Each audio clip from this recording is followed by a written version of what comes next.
Sir, सबसे पहले मैं आपका परिचय जानना चाहूँगी। मेरा नाम रंजन बेहरा। मैं अखिल भारतीय खदान मजदूर संघ का कार्यकारी अध्यक्ष हूँ और मेरा स्टेशन तो तालचर में है, आप लोग जानते हैं। तो सर, आज यहाँ ओसीएमएस और एमसीएल मैनेजमेंट को दोनों के बीच एक गेम चल रहा है, खेल चल रहा है कि वो ये इस ब्रिज टूर्नामेंट को करने नहीं देंगे, धरना में बैठेंगे, हमें फंक्शन में बुलाया नहीं जा रहा है। ये मामला क्या है? इसे थोड़ा उजागर कीजिए। ये कल से हम लोग सोशल मीडिया में देख रहे हैं कि इंटक और मैनेजमेंट का जो लड़ाई चल रहा है, उसमें सच्चाई तो ये है कि उनके बीच में 3 ग्रुप है। 3 ग्रुप को लेके एक गोष्ठी विवाद चल रहा है। उसको लेके दिल्ली हाईकोर्ट में केस चल रहा है। तीनों गोष्ठी अपने को साबित करने में लगे हुए हैं कि हम लोग ओरिजिनल इंटक है। लेकिन मान्यवर दिल्ली हाईकोर्ट किसी को भी मान्यता नहीं दिया है। उसी का ऊपर रोक लगा के रखा है कि ऑल इंडिया में कोई भी फोरम में वो लोग नहीं बैठेंगे। उसका एक ठो अभी तक उसका केस उनका लंबित है मान्यवर दिल्ली हाईकोर्ट में। और इसमें भारतीय मजदूर संघ का कोई रोल नहीं है। हम लोग अपना काम अपने ही करते हैं। हम लोग का एक ही नारा है, राष्ट्रहित, उद्योग हित और श्रमिक हित। ये नारा को लेके हम सारा भारत में काम करते हैं। आपको जानकारी के लिए मैं बोल देता हूँ कि काल में देख रहा था इंटक का कुछ आदमी बोलते हैं हम बड़ा संगठन। कितना बड़ा संगठन है उनको पूछ लीजिए। सारा भारत में भारतीय मजदूर संघ का मेंबरशिप का आसपास भी वो लोग है क्या? 4 करोड़ मजदूरों को लेकर हम लोग भारतीय मजदूर संघ नंबर 1 भारत में चल रहा है। कोयला में संगठन में भी हम लोग दो नंबर में है, कुछ संख्या में कम है। एमसीएल में हम लोग भी दो नंबर में है। उनका संख्या कहाँ पर अधिक है? वो तो ऑल इंडिया में 4 नंबर में उनका ये है। और उनको ये जो खेल में ये मैनेजमेंट अपना जो रोल है वो निश्चित भाव न्यायिक व्यवस्था में, वो संविधानिक व्यवस्था में वो लोग इसको ये बयान किया हुआ है।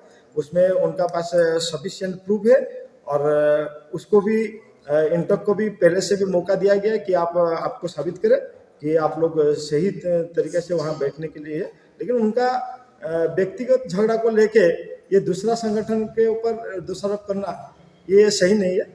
और भारतीय मजदूर संघ उसमें कोई ये नहीं करता है। जी, पहले मैं आपका परिचय जानना चाहूँगी। मैं सुष्मिता पटेल, अखिल भारतीय खदान मजदूर संघ की सचिव। जी, मैं आपसे एक चीज़ जानना चाहूँगी कि ओसीएमएस अभी एक धारणा प्रदर्शन कर रहा है एक खेल में, जो कि लिंगराज क्षेत्र की ओर से हो रहा है। क्यों? ये उनका उद्देश्य क्या है धारणा का? आपको क्या लगता है? देखिए, वो जो धारणा पे बैठे हैं वो धारणा तो इलीगल है। धारणा एक प्रोसीजर में होता है। आपको पहले से मैनेजमेंट को इन्फॉर्म करना पड़ता है और वो उसका टाइम अवधि रहता है, उसके भीतर हम लोग धरना कर सकते हैं। वो जो जाके वहाँ पे एक क्या फैला रहे हैं, दादागिरी टाइप का आप बोल सकते हैं। ये एग्जैक्टली धारणा का रूप दे रहे हैं, लेकिन एग्जैक्टली धारणा नहीं है, दादागिरी बोला जा सकता है। नहीं, ये धारणा मतलब कभी यहाँ सवाल बार बार आ रहा है कि इंटक, ओसीएमएस, आईएनएफए, ये सब है क्या? आईएनएमएफ उनका फेडरेशन है, आईएनटीयूसी का। ऐसे बीएमएस का भी एक फेडरेशन है, अखिल भारतीय खदान मजदूर संघ का, जो कोल में काम करता है। वैसे आईएनएमएफ भी उनका कोल का फेडरेशन है। जैसे कि वो ऐसे फेडरेशन ही है आईएनएमएफ उनका। तो एमसीएल उन्हें क्यों बुलाना नहीं चाहती है? क्यों फंक्शन में उनको क्यों दावेदार नहीं बनाना चाहती है? जहाँ दूसरे संघों को बुला रही है, उनको क्यों नहीं बुलाना चाहती? देखिए, उनके बीच में उनके कौन एग्जैक्टली इंटक है, उनके बीच में ही झगड़ा है। बहुत दिनों से झगड़ा लगातार उनके बीच में चला कि कौन रियल इंटक है। तो ये उनके बीच में फैसला नहीं हो पा रहा है।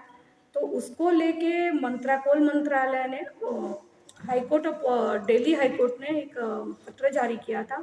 उनके बीच में जब तक ये फैसला नहीं हो तो इनको आप स्थगित रखें।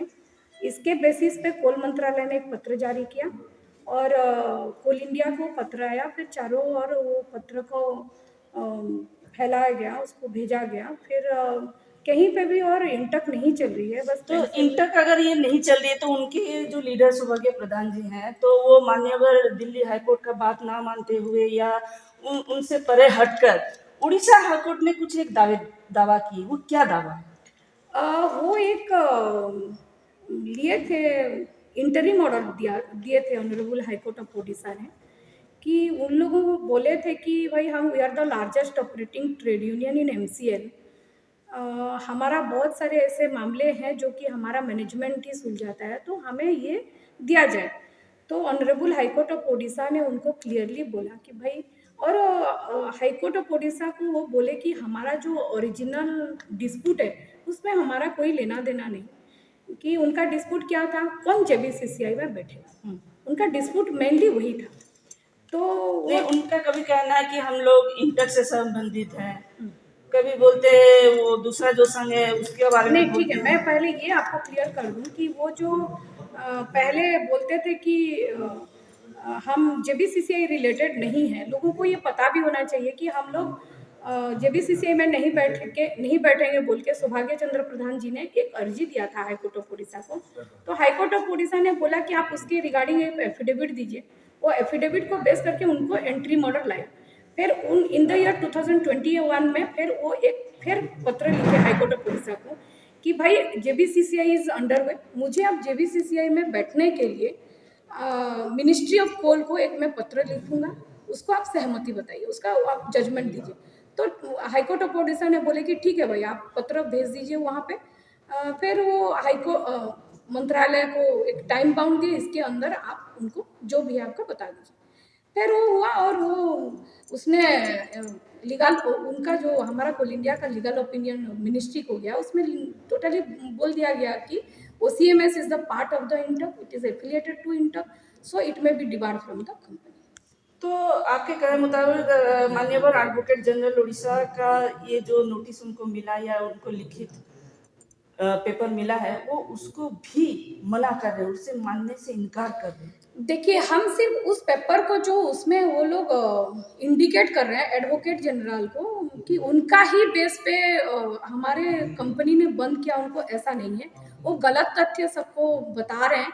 उस लेटर को आपके मीडिया के जरिए मैं पूरा सबको, सारे एम्प्लॉय के पास जाना चाहिए वो लेटर में एग्जैक्टली क्या लिखा है। उसमें पहले लिखे हैं कि देखिए वो 11/1/2017 जो कि कोल मंत्रालय से जारी किया गया, उस पत्र को पहला पैराग्राफ में लिखा गया। सेकंड पैराग्राफ में लिखा गया कि भाई EDCIL ने हमारा ये लीगल कंपल्सन नहीं है, हम इंटक को नहीं बिठा सकते। और तीसरा ओपिनियन वो एडवोकेट जनरल का ओपिनियन को लेके वो लिखी। ऐसा नहीं कि सिर्फ लीगल ओपिनियन हम लोग मैनेजमेंट ने एडवोकेट जनरल से लिया, वो लीगल ओपिनियन सभी का लिया, सबका कलेक्टिव ओपिनियन लेके ही उनको डिसअलाउ किया गया कंपनी।